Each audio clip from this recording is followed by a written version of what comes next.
والصلاة والسلام على سيد المرسلين وعلى آله وأصحابه أجمعين. قال الله تبارك وتعالى في كلام المجيد والفرقان المجيد: أعوذ بالله من الشيطان الرجيم. بسم الله الرحمن الرحيم. الحمد لله الذي خلق السماوات والأرض وجعل الظلمات والنور ثم الذين كفروا بربهم يعدلون. صدق الله العظيم وصدق رسوله النبي الكريم ونحن على ذلك لمن الشاهدين والشاكرين والحمد لله رب العالمين. محترم و مکرم حضرات علماء کرام اور ایمان والے بھائیو، آج کی تراویح میں جو سورت پڑھی جائے گی یہ سورہ انعام ہے. یہ تراویح میں جو سورتیں پڑھی گئی وہ سب مدنی تھی، مدینہ منورہ میں نازل ہوئی. یہ پہلی سورت ہے سورہ انعام جو مکہ مکرمہ میں نازل ہوئی. اور اس سورت کے اندر مکی اور مدنی صورتیں، جو صورتیں مکہ مکرمہ میں نازل ہوئی ان کے اندر اللہ تبارک و تعالیٰ نے شرک کو ذکر کیا، توحید کو اس کے مقابلے میں بہت واضح طور پر پیش کیا، اور اسی طرح آپ صلی اللہ علیہ وسلم کی رسالت کو ذکر فرمایا. انبیاء کرام علیہ السلام کے واقعات اس ضمن میں کثرت سے پیش کیے. پھر رسالت پر بھی اللہ پاک نے دلیلیں پیش کی، اور اسی طریقے سے مرنے کے بعد کی زندگی، حساب کتاب، اس کے سلسلے میں بھی مکی صورتوں میں کثرت سے اللہ پاک نے ذکر فرمایا، اور اسی ضمن میں جنت کا اور جہنم کا ذکر کیا. حساب کتاب کے سلسلے کی مختلف دلیلوں کو ذکر کیا. اللہ پاک نے دنیا میں انسانوں پر جو اپنی نعمتیں نازل فرمائی، انسانی جان سے لے کر کھانے پینے، رہنے سہنے، اور آسمان سے لے کر زمین تک کی ہر مخلوق جو اللہ تبارک تعالیٰ نے انسانوں کی خدمت میں لگائی ہے، ان تمام نعمتوں کا اللہ تبارک تعالیٰ نے ذکر فرمایا. اس کے ساتھ اپنی قدرت اور طاقت کو بار بار ذکر فرمایا. اس صورت میں سورہ انعام میں یہ دونوں چیزیں ہیں. اللہ تبارک تعالیٰ نے اپنی مختلف نعمتوں کا بار بار ذکر کیا، انسان کو یاد دلایا کہ یہ نعمتیں اللہ پاک ہی دے سکتے ہیں، اللہ پاک کے علاوہ اور کسی کی قدرت اور طاقت نہیں. اور اسی کے مطابق جب اللہ تبارک تعالیٰ نے اس دنیا کو بیکار اور عبث پیدا نہیں کیا، ایک بڑے مقصد کے لیے پیدا کیا، تو اس مقصد میں اللہ تبارک تعالیٰ نے حساب کتاب رکھا ہوا ہے. انسانوں کے ایک ایک عمل کا ریکارڈ کیا جا رہا ہے، اور پھر مرنے کے بعد حساب کتاب اللہ پاک کی طرف سے لیا جائے. دنیا میں بھی اللہ تبارک تعالیٰ قادر ہے اس بات کے اوپر کہ ہر چیز پر حساب ہے، لیکن آخرت کا حساب اللہ تبارک تعالیٰ نے رکھا ہے، اور وہ ہمیشہ کی زندگی میں انسانوں کے لیے چاہے ایمان قبول کرے چاہے کفر اختیار کرے، اللہ پاک کی طرف سے اس کے فیصلے عدل ہے. ان چیزوں کو بار بار ذکر کیا. اسی طرح یہ صورت بہت تفصیل سے مکہ مکرمہ میں اور اطراف کے علاقوں میں لوگوں میں جو غلط قسم کے رواجات تھے، جس کا تعلق شرک سے تھا، عقیدہ بھی تھا اور رواجات بھی تھے. کچھ جانوروں کو غیر اللہ کے نام پر وہ چھوڑ دیتے، پھر ان جانوروں میں بھی عجیب و غریب قسم کی ان کی طرف سے شکلیں اور صورتیں ہوتی تھیں. کل کی تراویح میں بھی اللہ پاک نے فرمایا، وہ آیت آ گئی، ما جعل اللہ من بحیرۃ ولا سائبۃ ولا وسیلۃ ولا حام. یہ جانوروں کے نام لیے اللہ پاک نے جو بتوں کے نام پر مختلف شکلوں میں چھوڑے جاتے. کبھی اتنے بچے لینے کے بعد اس جانور کو چھوڑ دیا، کبھی اتنا دودھ دینے کے بعد چھوڑ دیا، کبھی اس جانور نے اتنے بچے دیے یا اتنی بچیاں دی، اس کے بعد ان کو اللہ کے ان کو بتوں کے نام پر چھوڑ دیا. اس طرح کی مختلف قسم کی شکلیں اس زمانے میں تھی. آج بھی اسی طرح کی شکلیں شرک کی دنیا میں جو لوگ آباد ہیں ان کے درمیان اس طرح کی شکلیں چلتی ہی رہتی ہیں. اللہ پاک نے اس قسم کی مثالوں کو اور ان واقعات کو ذکر کر کے بتلایا کہ یہ جاہلیت میں باپ دادا سے جو اس قسم کی بیکار باتیں چلی آ رہی ہے ان کی تقلید نہیں کرنی ہے. اللہ کے نبی علیہ الصلوۃ والسلام جو احکام ذکر فرمائے، جن جانوروں کو وہ حلال فرمائے ان کو استعمال کرنا ہے، ان کے استعمال کے طریقے، حلال ذبح کے طریقے بتلائے. کل آپ سن چکے ہیں الا ما ذکیتم، ذبح کرنے کے طریقے. اور اسی طرح شکاری جانور ہیں تو ان کی بھی مکلمین تعلمونہن مما علمکم اللہ، شکار کے بھی اللہ پاک نے کہ وہ جانور شکاری کتا ہے تو اس کو کس طریقے سے سجایا جائے، اس کی تعلیم دی جائے. اور کس طرح کی تعلیم ہو تو وہ شریعت میں سجایا سمجھا جائے. پھر جب وہ کسی جانور پر حملہ کرے اور اس کو کھائے نہیں تو یہ کتے کی طرف سے شکار ایسا ہی ہوا جیسے ہم ذبح کرتے وقت ذبح کا بسم اللہ پڑھتے ہیں اور ذبح کرتے وقت شرعی طریقے سے ذبح کرتے ہیں. یہ اصول اور آداب شکار کی بھی ذکر کیے. یہ گویا زندگی کی ضروریات کی جتنی چیزیں ہیں کتاب و سنت نے انسانوں کی ان تمام چیزوں میں رہنمائی فرمائی. انسان کو بیکار اور عبث نہیں چھوڑا، باپ داداؤں کے غلط طریقوں کے اوپر نہیں چھوڑا. اولو کانوا آباؤہم لا یعلمون شیئا، بار بار فرمایا کہ تمہارے باپ دادا اگر کچھ نہیں جانتے صرف اتنا کہہ دینا وجدنا آباءنا علی امۃ وانا علی آثارہم مقتدون، اتنی بات صحیح نہیں ہے. یہ تمام اصول اور ضابطے اللہ تبارک تعالیٰ نے اس سورت میں ذکر فرمایا. سورت شروع فرمائی سب سے پہلے فرمایا الحمدللہ الذی خلق السماوات والارض وجعل الظلمات والنور. تمام تعریفیں اس اللہ کے لیے. 5 سورتیں ہیں جن کو اللہ تبارک تعالیٰ نے الحمدللہ سے شروع فرمائی. اس میں پہلی سورہ فاتحہ ہے، اس کے بعد یہ سورہ انعام ہے. آگے اور بھی دوسری سورہ صفا وغیرہ آ رہی ہے، اس میں بھی الحمدللہ کی لفظ سے سورہ فاتحہ ان سورتوں کا بھی ذکر آگے آ رہا ہے. خلق السماوات والارض، آسمان اور زمین اللہ پاک نے پیدا فرمایا. قرآن کریم نے جہاں آسمانوں کا ذکر کیا وہاں بہو وچن جمع کا صیغہ استعمال کیا. ایک سے زیادہ آسمان، 7 سماوات، 7 آسمانوں کا ذکر. اور زمین کا جب ذکر کیا تو عامتاً واحد کا لفظ یعنی ایک وچن ہی ذکر کیا یہاں پر بھی اور دوسری اکثر آیتوں میں.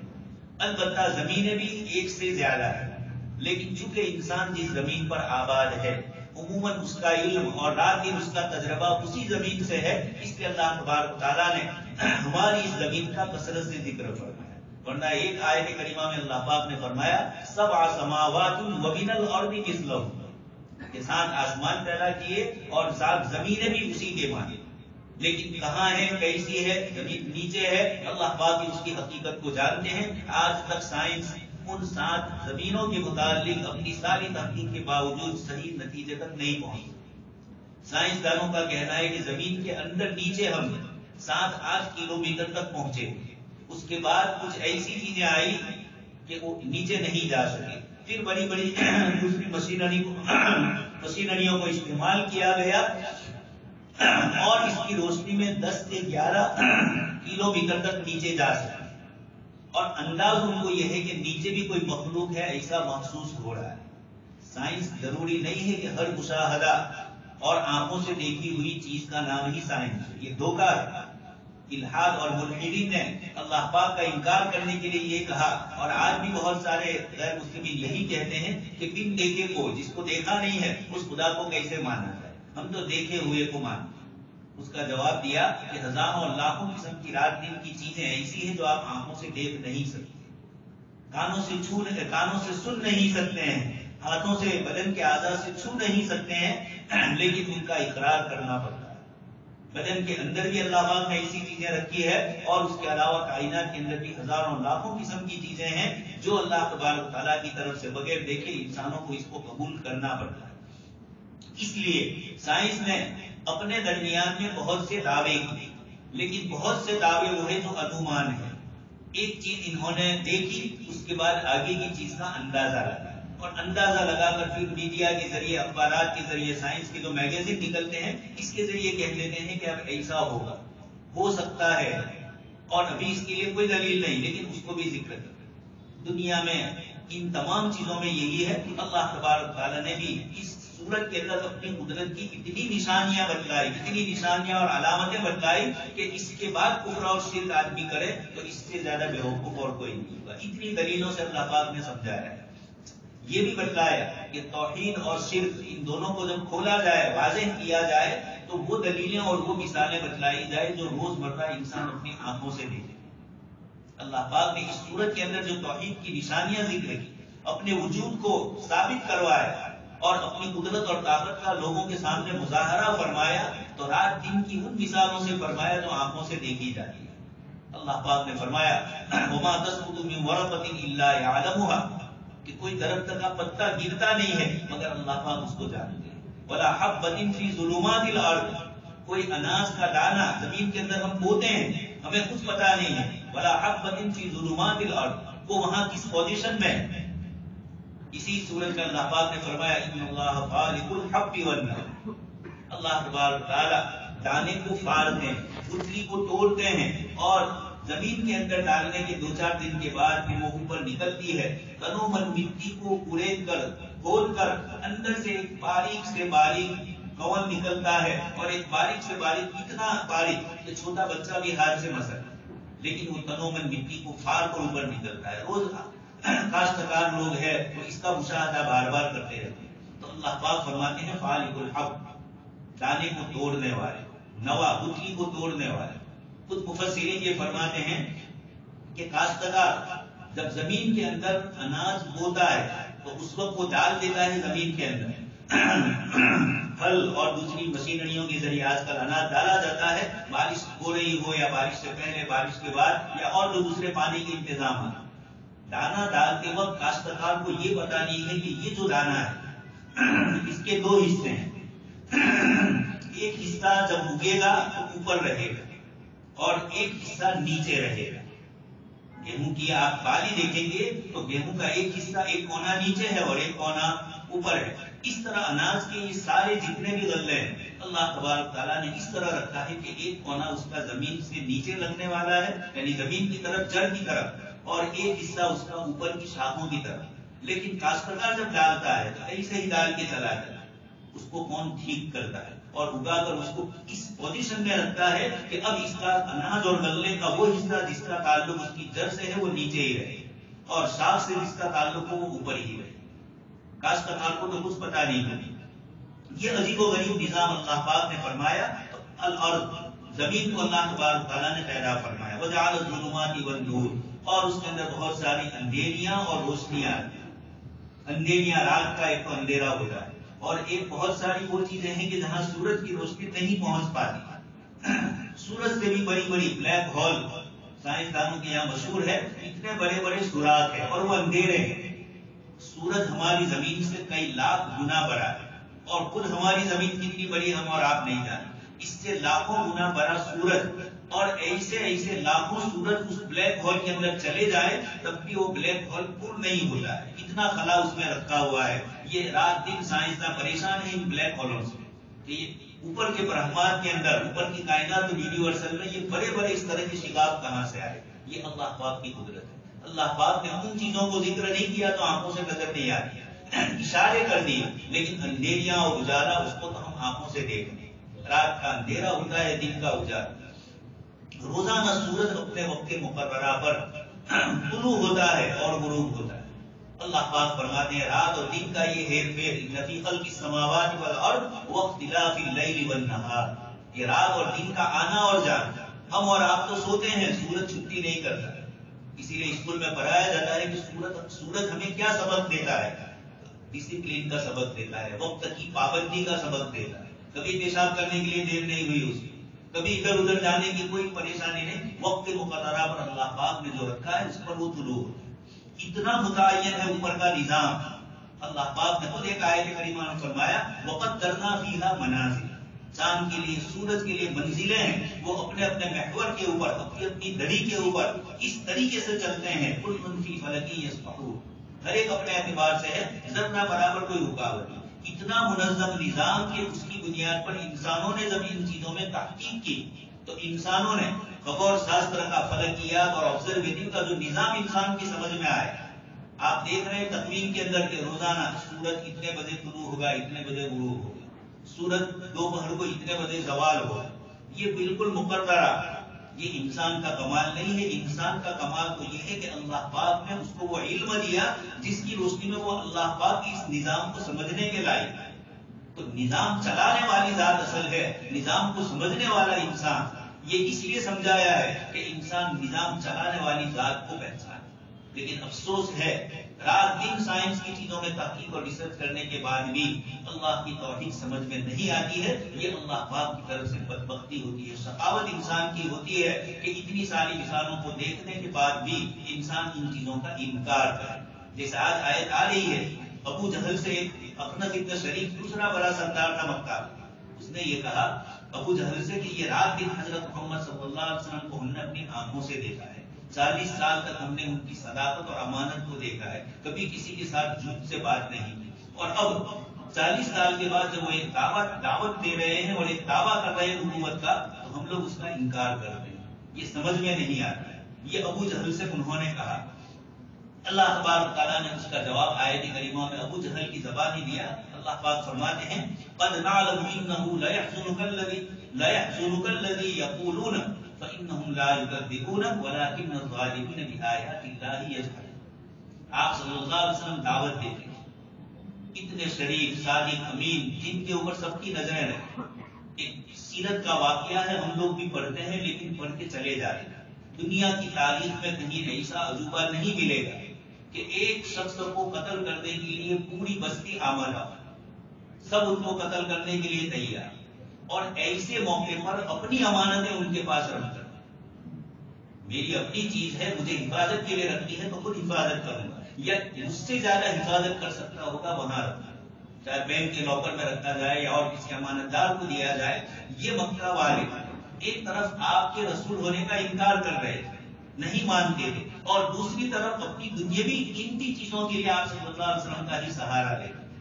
شیخ علی طنطاوی رحمۃ اللہ علیہ مصر کے بہت بڑے عالم ہیں، انہوں نے اس قصے کو بہت تفصیل سے عربی زبان میں بہت اچھے انداز میں پیش کیا، اور یہ بتلایا کہ دنیا کی تاریخ میں ایسی مثال کوئی بتلایا کہ جن کے قتل کرنے کے لیے پوری بستی تیار ہے. وجعلنا على قلوبهم ستا. قرآن کریم نے سورہ یاسین میں جو فرمایا ستا، اللہ تبارک تعالیٰ نے کس طریقے سے آپ صلی اللہ علیہ وسلم کو نکالا وہاں سے، ان کے آنکھوں پر کیسے پردے لگ گئے، اللہ پاک نے کیسے ان کے آنکھوں کو اندھا کر دیا، کانوں کو بہرا کر دیا. بتلانا یہ ہے کہ یہ آپ صلی اللہ علیہ وسلم نے نبوت اور رسالت کا جب اعلان فرمایا تو یہ سب جانتے تھے آپ صلی اللہ علیہ وسلم نے جو باتیں فرمائی. اسی لیے ابو جہل نے اس کو یہ کہا خنس کو کہ بات یہ ہے کہ قریش میں الگ الگ قبیلے تھے، اسی میں آپ صلی اللہ علیہ وسلم کا قبیلہ بنو ہاشم تھا، اور بھی دوسرے قبیلے اوپر بھی تھے آپ کے. اس نے یہ کہا کہ قصی ابن کلاب جو آپ صلی اللہ علیہ وسلم کے دادا میں اوپر سلسلے میں آتے ہیں، کہ ان لوگوں کے پاس بیت اللہ کا حجاب، اس کے دروازے اور اس کی پردے وغیرہ کا انتظام ان کے پاس. حاجیوں کو پانی پلانے کا انتظام عرب لوگوں نے یعنی قریش نے الگ الگ قبیلوں میں الگ الگ چیزیں تقسیم کی تھی. جب حاجی حج کے لیے آئے تو اس حج کا انتظام کیسے کیا جائے، فری میں کرتے تھے اس وقت. یہ انتظام کیسے کیا جائے تو الگ الگ قبیلوں کو الگ الگ ذمہ داریاں. اس نے کہا کہ فلانی ذمہ داری بھی ان کے پاس، فلانی ذمہ داری بھی حضور کے خاندان میں، اور اب نبوت بھی ان کے خاندان میں آ گئی تو ہمارے پاس کیا رہا. یہ حسد تھا ابو جہل کا. اس لیے اس نے قرآن کریم میں اللہ پاک فرماتے ہیں کہ یہ ابو جہل، اور یہ جو پورا تھوڑا آپ کو تکلیف دے رہا ہے، کبھی آپ کو شاعر کہہ رہا ہے، کبھی آپ کو ساحر کہہ رہا ہے. دوستو بزرگوں، ہم اور آپ راستے چلتے ہیں اور اچانک کوئی ہم کو جادوگر کہے تو ایک دم ہماری رگ فرق جائے گی، لڑنے کے لیے ہم تیار ہو جائیں. کوئی ہمیں مجنون کہے، پاگل کہے، اللہ کے نبی جیسی شخصیت عظمیٰ کو یہ جملے کسے جا رہے ہیں، اور اللہ پاک فرماتے ہیں انک لعلی خلق عظیم. آپ کے ساتھی لیس بمجنون، آپ کے ساتھی حضرت جبرائیل اور آپ صلی اللہ علیہ وسلم، ان کے متعلق کہا جاتا ہے کہ ان کو جنون بنایا.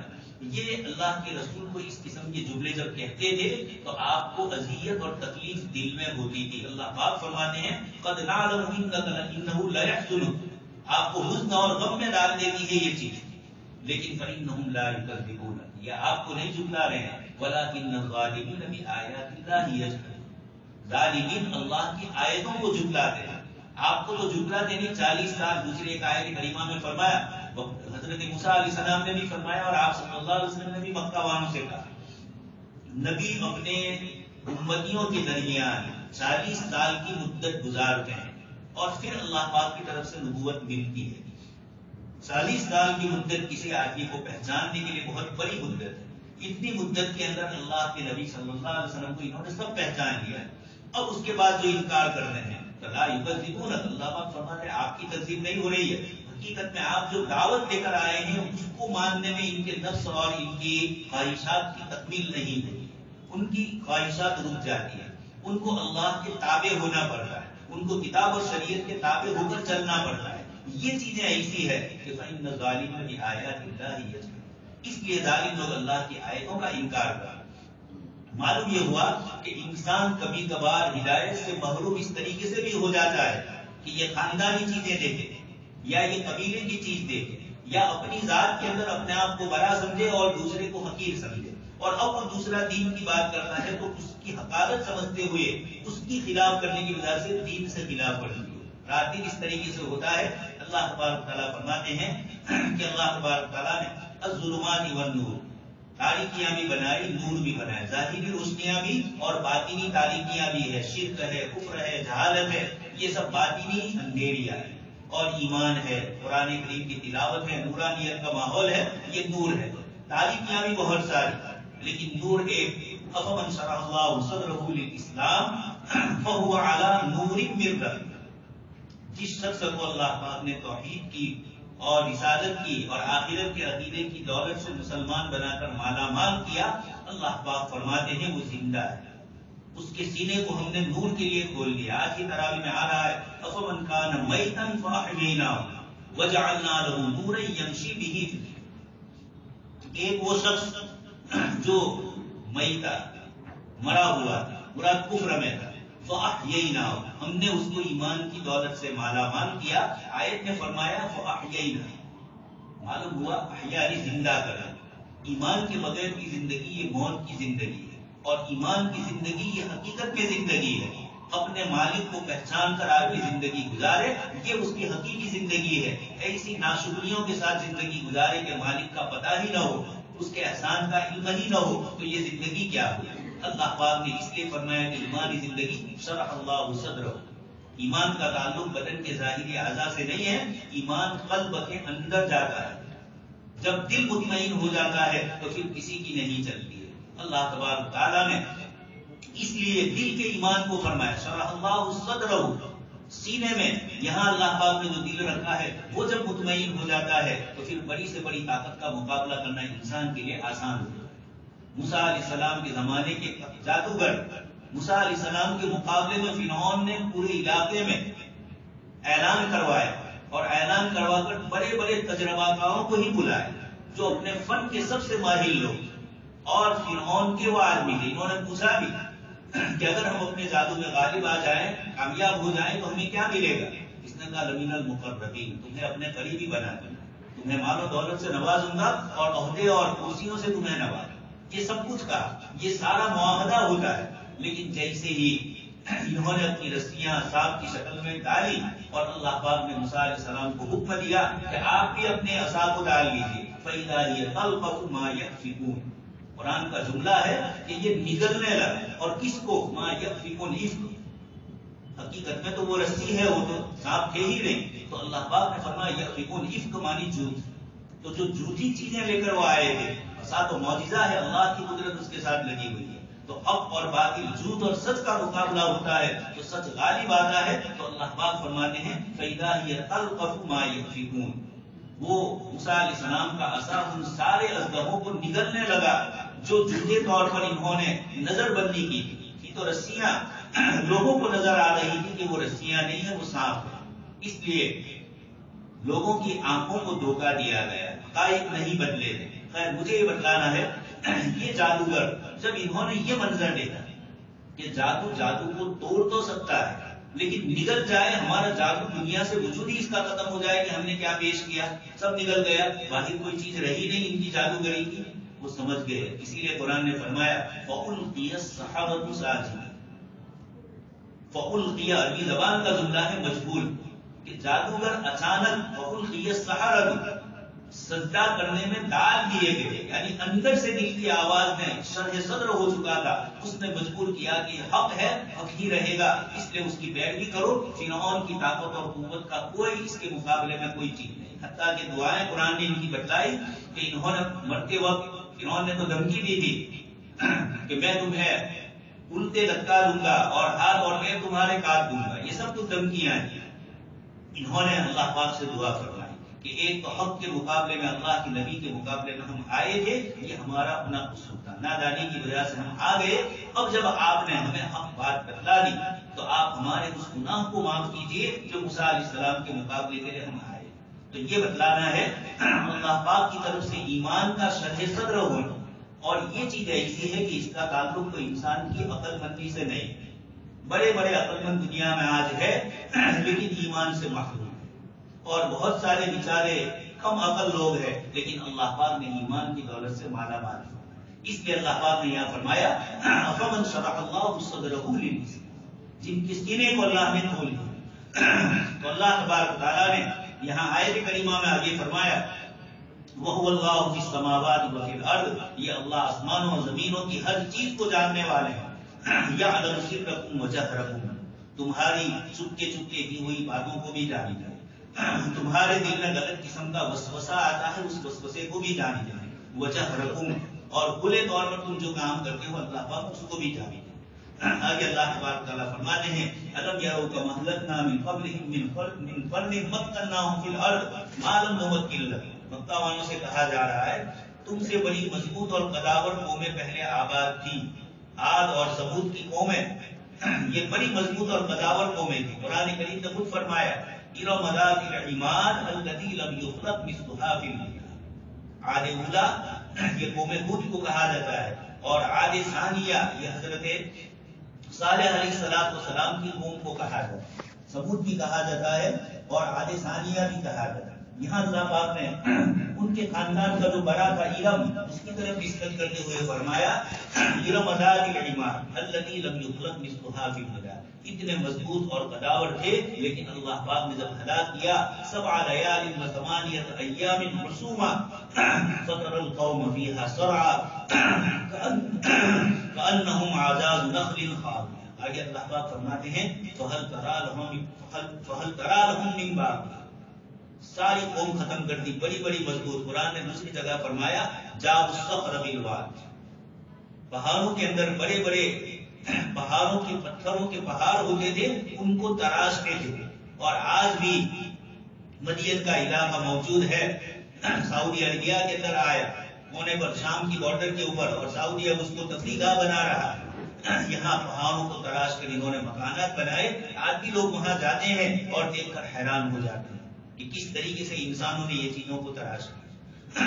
اسی طریقے سے ایجپٹ اور مصر کا پیرامید، اہرام مصر، اور اسی طریقے سے ابو الہول بازو میں بھی ایک شیطانی شکل بنائی ہے جانور جیسی، اور پتھروں سے اس کو بھی بہت بڑی عمارت بنائی۔ یہ پتھر کہاں سے آئے، کیسے لائے گئے، کیسے جوڑے گئے؟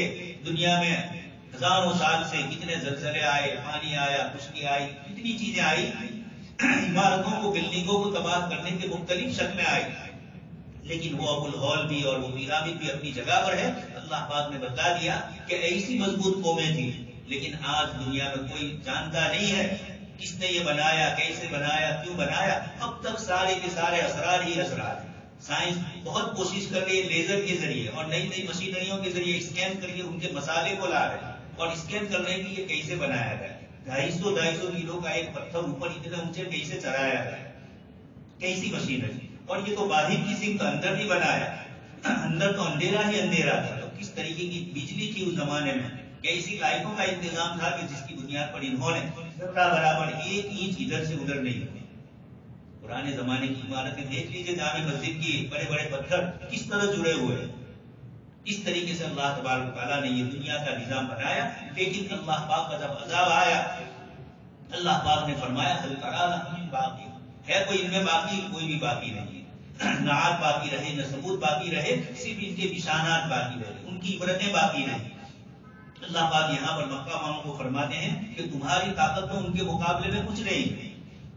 ایک اور آیت میں بھی فرمایا وما بلغوا معشار ما آتیناہم، ان کو جو قوت دی تھی اس کے 10ویں حصے کو بھی تم نہیں ہو، 90% ان کے پاس اس کے 10ویں حصے کے برابر نہیں، تو پھر تمہاری طاقت اور تمہاری قوت کو اور تمہارے اللہ کی نافرمانی کو اللہ پاک چٹکیوں میں کس طریقے سے ختم کر سکتے۔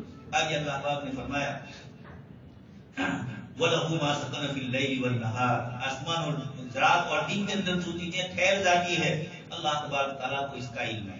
رات کی تنہائی ہوتی ہے اور سب چیزیں، کاروبار وغیرہ بند ہو جاتا ہے، سب چیزیں اپنی اپنی جگہ پر خاموش ہو جاتی ہے، اللہ پاک اس کو بھی جانتے ہیں اور دن کی حرکت کو بھی جانتے ہیں۔ قُلْ أَغَيْرَ اللَّهِ أَتَّخِذُ وَلِيًّا فَاطِرِ السَّمَاوَاتِ وَالْأَرْضِ، آپ ان سے کہہ دیجئے کہ میں اللہ کے علاوہ غیر کو اپنا معبود بناؤں جس اللہ نے آسمان و زمین کو پیدا کیا۔ وَهُوَ يُطْعِمُ وَلَا يُطْعَمُ، وہ سب کو کھلاتا ہے اور وہ خود کھاتا نہیں ہے، محتاج ہی نہیں ہے کھانے کا، اور ساری مخلوق کھانے کی محتاج۔ چیونٹی سے لے کر ہاتھی اور ہاتھی سے لے کر بڑے بڑے جانور اللہ پاک نے سمندروں میں بڑی بڑی مخلوق رکھی ہے، جنگلوں میں بہت ساری بڑی مخلوق ہے۔ ہم اور آپ تو ایک دن کسی کو کھلا کر دوسرے دن پریشان ہو جائے، لیکن اللہ پاک کا یہ دسترخوان بچھا ہوا ہے، کروڑ کروڑ مخلوق اس سے کھا رہی ہے، زندہ ہے۔ ایک جانور دوسرے جانور پر حملہ کرتا ہے، کون اس کو بچاتا ہے؟ یہ ساری حفاظت اللہ تبارک تعالیٰ فرماتے ہیں۔ ماں کے پیٹ میں بچے کو 9 مہینے حفاظت سے رکھنے کے لیے ہمیں کتنے پاپڑ بیلنے پڑتے ہیں، مہینے مہینے ڈاکٹروں کو بتلاتے ہیں، اسکین کرواتے ہیں، سونوگرافی کرواتے ہیں، یہ سب انسانوں کے لیے ہے۔ اتنا کمزور انسان، اللہ پاک فرماتے ہیں انسان کو ہم نے پریشانی تکلیف میں رکھا، لقد خلقنا الانسان فی کبد، بڑی پریشانی ایک کے بعد دوسرے۔ لیکن دوسری مخلوقات کس طریقے سے بچے جن رہے ہیں، کس طریقے سے تولد اور تناسل اور اندوں کا سلسلہ ہے، اور اندوں کی حفاظت اللہ پاک کس طریقے سے کروا ہے، یہ پورا نظام اللہ پاک فرماتے ہمارے ہاتھ میں ہے۔ آپ فرما دیجئے کہ ایک اللہ ہی کی عبادت کرتے ہیں۔ آگے فرمایا وَإِن يَمْسَسْكَ اللَّهُ بِضُرٍّ فَلَا كَاشِفَ لَهُ إِلَّا هُوَ، جب اللہ پاک کی طرف سے مجھے کوئی تکلیف پہنچے تو کائنات کی کوئی طاقت ایسی نہیں ہے، فَلَا كَاشِفَ لَهُ إِلَّا هُوَ، اللہ ہی مجھ سے بچا سکتے ہیں، اس تکلیف اور مصیبت سے کوئی بچا نہیں سکتا۔ وَإِن يَمْسَسْكَ بِخَيْرٍ، اور اللہ پاک جو کوئی بھلائی کی چیز دینا چاہے فَهُوَ عَلَى كُلِّ شَيْءٍ قَدِيرٌ، وہ ہر چیز پر قادر ہے، اس کے خزانے میں کوئی رکاوٹ نہیں۔ جب وہاں سے آتا ہے تو بڑی بڑی رکاوٹیں ایسے دور ہو جاتی ہیں کہ سمجھ میں نہیں آتی، اور جب کام الجھ جاتا ہے، وہاں سے فیصلے نہ ہونے کے ہوتے ہیں، تو چھوٹی چھوٹی چیزوں میں انسان دھکے کھاتا رہتا ہے، لیکن کام نہیں بنتا ہے۔ اللہ پاک فرماتے ہیں ہمارا وَهُوَ الْقَاهِرُ فَوْقَ عِبَادِهِ، وہ غالب ہے، وہ طاقت والا ہے، وَهُوَ الْحَكِيمُ الْخَبِيرُ، وہی حکیم اور وہی خبیر ہے، اس نے کس طریقے سے اس نظام کو چلایا۔ آگے اللہ تبارک تعالیٰ نے فرمایا قَدْ خَسِرَ الَّذِينَ كَذَّبُوا بِلِقَاءِ اللَّهِ، وہ لوگ ناکام ہو گئے جنہوں نے اللہ کی ملاقات کا انکار کیا، یعنی مرنے کے بعد دوبارہ زندہ ہونا ہے، حساب اور کتاب دینا ہے، اس کا انکار کیا کہ ہم تو مر جاتے ہیں، ہمیں تو کبھی نظر نہیں آیا کہ مرنے کے بعد کسی کا حساب کتاب لیا گیا ہو، ہم نے اپنی آنکھوں سے کسی کو نہیں دیکھا۔ اللہ پاک نے فرمایا تمہاری آنکھیں اتنا ہی دیکھ سکتی ہے جتنا ہم چاہتے ہیں، جو ہم نہیں چاہتے تمہاری آنکھیں وہ نہیں دیکھ سکتی، تمہاری عقلیں وہ وہاں تک نہیں پہنچ سکتی۔ انسان کی عقل کیا ہے؟ بڑے سے بڑا عقل مند ذرا کسی ایک رگ کے اندر کھینچ کھولا پیدا ہو گیا اور پورے جسم کے اندر رگوں میں کھینچاؤ آ جائے، اور انسانی رگ برین ہیمریج میں کیا ہوتا ہے؟ معمولی سی رگ ذرا کچھ ادھر ادھر ہو گئی، ذرا کچھ اس کے اندر ورم آ گیا، میننجائٹس ہو جاتا ہے۔ اللہ پاک بتلاتے ہیں بڑے سے بڑا سمجھدار اور عقل مند انسان کب پاگل ہو جائے، کب بہتی بہتی باتیں کرنے لگے، یہ دماغ کو صحیح سالم رکھا ہے اللہ پاک کی قدرت اور طاقت۔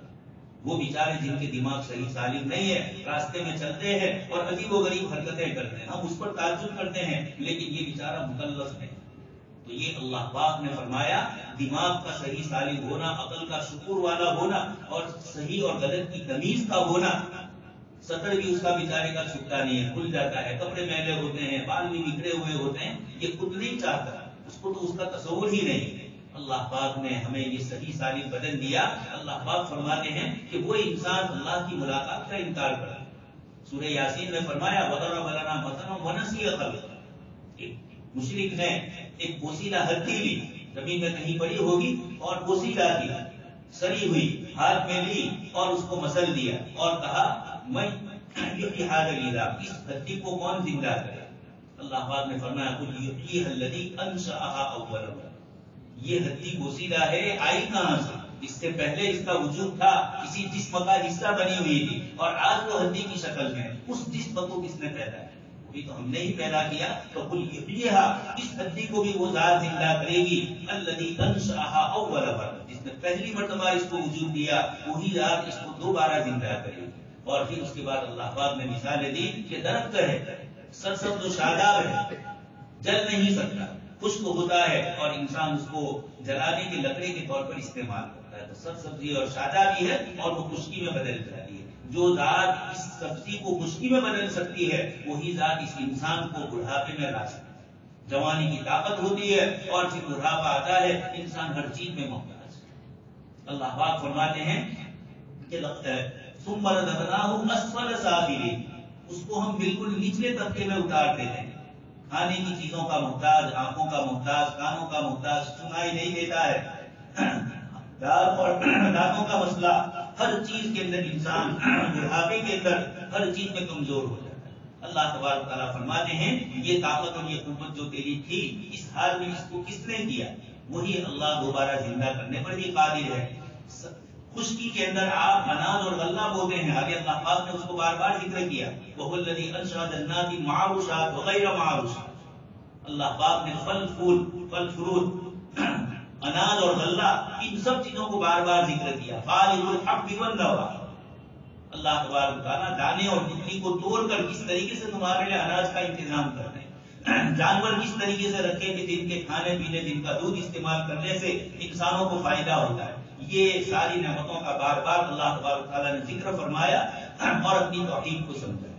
اسی میں توحید کے سب سے بڑے عالم بردار حضرت ابراہیم علیہ السلام، جن کا ذکر قرآن کریم میں بار بار آیا، حنیفہ اور حنفا۔ حنیف کہتے ہیں ساری باطل طاقتوں کو چھوڑ کر ایک اللہ کی طاقت کو مان لینا، اس کو کہا جاتا ہے حنیف۔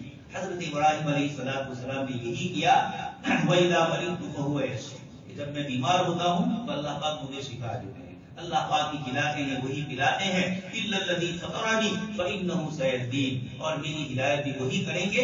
ابراہیم علیہ السلام نے بالکل سادہ مثالوں سے سمجھا ہے، وَكَذَلِكَ نُرِي إِبْرَاهِيمَ مَلَكُوتَ السَّمَاوَاتِ وَالْأَرْضِ، آسمان و زمین کے اللہ پاک کی قدرت کی نشانیاں حضرت ابراہیم علیہ السلام کو بتلائی۔ چنانچہ آپ نے فلما جن علیہ اللیل رأى کوكبا، ابراہیم علیہ السلام نے ستارے کو دیکھا اور قوم کے سامنے کہا کہ یہ میرا رب ہے۔ آپ کو تو ہر نبی کو اللہ پاک پیدائشی طور پر شرک اور کفر سے محفوظ رکھتے ہیں، کوئی بھی نبی پیدا ہونے کے بعد سے نبی بننے تک نعوذ باللہ کفر اور شرک میں مبتلا نہیں ہوتے۔ یہ صاف اللہ تبارک تعالیٰ نے انہی لوگوں کا انتخاب کیا۔ اللہ یصطفی من الملائکۃ، اللہ پاک اپنے فرشتوں میں بھی اور اپنے رسولوں میں بھی ان کا انتخاب فرماتے ہیں۔ 23 پارے میں ہے اولئک الاخیار، یہ اللہ کے چہیتے اور چیدہ پسندیدہ منتخب کیے ہوئے بندے ہیں۔ تو اللہ کے نبی علیہ الصلوۃ والسلام حضرت ابراہیم علیہ السلام نے اپنی قوم کو سمجھانے کے لیے کہا کہ یہ ستارہ میرا رب ہے، یہ روشنی دے رہا ہے، رات کے اندھیریوں میں اس سے سفر کرنے والے سفر کرتے ہیں، ہوا کے پانی کے جہاز میں لوگ سفر کرتے تھے، قرآن نے اس کو ذکر کیا وعلامات وبالنجم هم يهتدون، ان ستاروں سے فائدہ اٹھاتے۔ تو یہ ستارے ابراہیم علیہ السلام نے فرمایا ھذا ربی، یہ لگ رہا ہے روشن ہے، اس لیے میرا رب۔ فلما افل، لیکن چند گھنٹے گزرے کہ وہ ستارہ غائب ہو گیا۔ قال لا احب العافلین، ابراہیم علیہ السلام نے فرمایا جو خود غائب ہوتا ہو وہ میری کیا حفاظت کر سکتا، وہ خود غائب ہے۔ یہ ابراہیم علیہ السلام نے فرمایا۔ پھر دوسرے تیسرے دن چاند دیکھا، فلما رأى القمر بازغا، مسلسل چمکتا ہوا چاند، فرمایا قال ھذا ربی، یہ ہو سکتا ہے میرا رب، سمجھانے کے لیے۔ فلما افل، لیکن چاند کا بھی ایک وقت ہے، صبح ہوتے ہوتے ادھر سے ادھر جاتا ہے اور غروب، اس کی روشنی گم ہو جاتی ہے۔ سائنسداں کہتے ہیں کہ چاند کی اپنی ذاتی روشنی نہیں ہے، سورج کی روشنی اس پر گرتی ہے، اس کی بنیاد کے اوپر چاند روشن ہوتا ہے۔ خیر جو بھی ہو، ہم تو یہ سمجھتے ہیں کہ سورج کو بھی اللہ نے روشنی دی، چاند کو بھی دی، چاہے سورج کے واسطے سے دی چاہے خود بخود دی، دینے والی ذات ظلمات والنور، روشنی اور تاریکیاں دینے والی وہی ذات ہے۔ تو اللہ تبارک تعالیٰ نے ابراہیم علیہ السلام کو بتلایا کہ اب یہ بھی غائب ہے۔ قال لئن لم يهدني ربي، اب جملہ فرمایا کہ اگر میرا اللہ مجھے رہنمائی نہ کرتا تو میں شاید چاند کو ہی اپنا خدا مانوں۔ پھر اس کے بعد فلما رأى الشمس بازغا، سورج کو دیکھا چمکتا ہوا دمکتا ہوا، فرمایا ھذا ربی ھذا اکبر، اس کی روشنی زیادہ ہوتی ہے تو کہ یہ بڑا رب یہی ہے۔ لیکن فلما افلت، شام ہوئی اور سورج غروب ہو گیا تو آپ نے فرمایا یا قوم انی بریء مما تشرکون، اپنی قوم سے کہا کہ دیکھو میں تو اس کو بھی رب ماننا چاہتا تھا، اس کو بھی چاہتا تھا، اس کو بھی چاہتا تھا، لیکن کسی میں یہ طاقت نہیں ہے کہ میری تکلیف دور کرے، خود اپنا اجالا نہیں واپس لا سکتا۔ اللہ پاک نے 20 پارے میں ایک آیت میں فرمایا ہے من الہ غیر اللہ یاتیکم بضیاء، کہ اگر اللہ پاک رات ہی رات کر دے 24 گھنٹے، سورج کو نکلنے ہی نہ دے یا سورج نکلنے کی روشنی نہ ہو، اللہ سب پر قادر ہے۔ تو من الہ غیر اللہ یاتیکم بضیاء، کون اللہ ہے، کون معبود ہے جو تمہیں روشنی ہے۔ اسی طریقے سے فرمایا کہ اگر 24 گھنٹے اللہ تبارک تعالیٰ دن ہی دن رکھے، روشنی ہی روشنی ہو، اندھیرا ہی نہ ہو، من الہ غیر اللہ یاتیکم بلیل تسکنون فیہ، رات میں جو سکون سے آرام ملتا ہے اجالے میں نہیں ملتا ہے، اس لیے دن میں بھی لوگ اندھیرا کر دیتے ہیں سونے کے لیے۔ تو اللہ پاک فرماتے ہیں رات کا یہ سکون کون دے سکتا ہے؟ اللہ پاک اگر چھین ہے۔ یہاں پر بھی حضرت ابراہیم علیہ السلام نے جب یہ قوم کو سمجھایا، اب اس کے بعد کہا کہ دیکھیے میں بھی تمہاری طرح کرنا چاہتا تھا، لیکن میری عقل کہہ رہی ہے، میری سمجھ کہہ رہی ہے، اور تمہاری سمجھ بھی کہہ رہی ہے کہ جو خود غائب ہو رہا ہو، جو خود اپنی بیوی کی حفاظت نہ کر سکتا ہو، وہ ہماری کیا حفاظت کر سکتا ہے؟ ایک صاحب اسلام لائے تو انہوں نے یہی جملہ کہا کہ مجھے سمجھ میں نہیں آیا اپنے مذہب کے اندر کہ جب خود خدا کا دعویٰ کرنے والا، بڑے ہونے کا دعویٰ کرنے والا خود اپنی چیز کی حفاظت نہیں کر سکتا تو وہ میری کیا حفاظت کر سکتا؟ یہ بالکل فطری نیچری عقلی بات ہے۔ اللہ پاک نے حضرت ابراہیم علیہ السلام کو یہ سادہ اور دیسی مثالیں دے کر بتلایا کہ ایمان اور توحید کی مثالیں جب آپ لوگوں کو کہو تو بڑی منطقی اور فلسفیانہ باتیں کرتے ہیں۔ دل کا تعلق ہے ایمان سے، فمن شرح اللہ صدرہ للاسلام، اس لیے دل کی بات دل پر اثر کرتی ہے اور عقل کی باتیں عقل پر سے اتر کر نیچے چلی جائے۔ ہاں کبھی ایک شخص نے زندگی عقل والی ہی بنائی، سائنٹیزی ہے، اس کو یہی چیز پسند آتی ہے، تو اللہ پاک نے کبھی کبھار اس طرح کی مثالیں بھی دی کہ ان کے دل میں کوئی ایسی سائنسی بات ڈال دی کہ انہوں نے اس کا ایمان قبول کر لیا، ایمان میں آ گئے۔ لیکن اکثر قرآن کا جو اسلوب اور طریقہ ہے، نبیوں کا جو طریقہ ہے، وہ فطرت اور نیچر، آنکھوں سے دکھنے والی جو رات دن چیزیں ہیں، ان چیزوں سے ہی مثالیں دے کر لوگوں کو سمجھائے۔ ابراہیم علیہ السلام کی یہ مثال اللہ پاک کو بہت پسند آئی تو اللہ پاک نے فرمایا وَكَذَلِكَ نُورِي ابراہیم، ہم نے ابراہیم علیہ السلام کو یہ سمجھداری دی اور یہ بتلایا، اور آگے آیت میں فرمایا وَتِلْكَ حُجَّتُنَا آتَيْنَاهَا إِبْرَاهِيمَ عَلَىٰ، یہ وہ دلیلیں تھی جو ہم نے اپنے نبی حضرت ابراہیم علیہ السلام کو سکھلائی۔ آگے اللہ پاک نے مرنے کے بعد کا ذکر کیا ہے کہ انسان وَلَقَدْ جِئْتُمُونَا فُرَادَىٰ كَمَا خَلَقْنَاكُمْ أَوَّلَ مَرَّةٍ، قیامت کے دن حشر کے میدان میں اور قبر میں بھی تم اپنی قبر میں اکیلے جاؤ گے، جیسے پہلے ماں کے پیٹ سے پیدا ہوئے اکیلے پیدا ہوئے تھے، اسی طرح ہمارے دربار میں جب حساب کتاب کے لیے آؤ گے تو اکیلے ہی ہوں گے، تمہارے ساتھ کوئی نہیں ہوگا۔ اس لیے اپنا نام اعمال، اپنی توحید کو درست کر لو۔ اپنے رشتے دار یا اپنے بڑے اگر کفر اور شرک میں مبتلا ہے تو ان کی مان کر اگر چلو گے تو وہاں تو اکیلے آ گئے، وہاں ان کی نہیں چلے گی، بلکہ 22ویں پارے میں 24ویں پارے میں آیتیں ہیں، وہاں بھی یہ لڑیں گے جنہوں نے دنیا میں کفر اور شرک کی دعوت دی ہوگی۔ اب جب وہ دیکھیں گے اپنی آنکھوں کے سامنے کہ یہاں تو مسئلہ دوسرا ہے، تو ہم نے تھوڑا تمہیں کہا تھا، ہم نے تو صرف کہا تھا کہ ایسا کرو، تمہارا دل بھی چاہ رہا تھا، اس لیے تم نے ہماری سنی ہے، تم نے کوئی ہماری وجہ سے ہماری نہیں سنی۔ حتیٰ کہ شیطان سب کا بڑا ابا وہ خود بھی یہ کہہ لے گا وقال الشیطان لما قضی الامر ان اللہ وعدکم وعد الحق ووعدتکم فاخلفتکم، شیطان یہ کہے گا کہ اللہ پاک نے بھی وعدہ کیا تھا، میں نے بھی کیا تھا، لیکن میں جھوٹا ہوں اپنے وعدے۔ غزوہ بدر میں بڑی بندھن کے اور بڑا شیخ بن کر آیا تھا ابو جہل کے ساتھ لڑنے کے لیے، لیکن جیسے جبرائیل علیہ السلام کو دیکھا تو فوراً بھاگنے لگا اور کہا انی ارا ما لا ترون، میں اپنی آنکھوں سے جس فرشتے کو دیکھ رہا ہوں تم نہیں دیکھ رہے ہو، بھاگ گیا ہر جگت سے۔ تو دنیا میں بھی وہ ساتھ چھوڑ دیتا ہے تو مرنے کے بعد کیا آپ کا ساتھ دے؟ اس لیے قرآن کریم کی آیات میں اللہ پاک نے توحید کو بتلایا۔ اللہ تبارک تعالیٰ سے دعا ہے کہ اللہ تبارک تعالیٰ کہیں سنی باتوں پر ہم سب کو عمل کرنے کی توفیق نصیب فرمائے اور اپنی توحید پر موت تک اللہ تبارک تعالیٰ باقی رکھیں۔ آمین وآخر دعوانا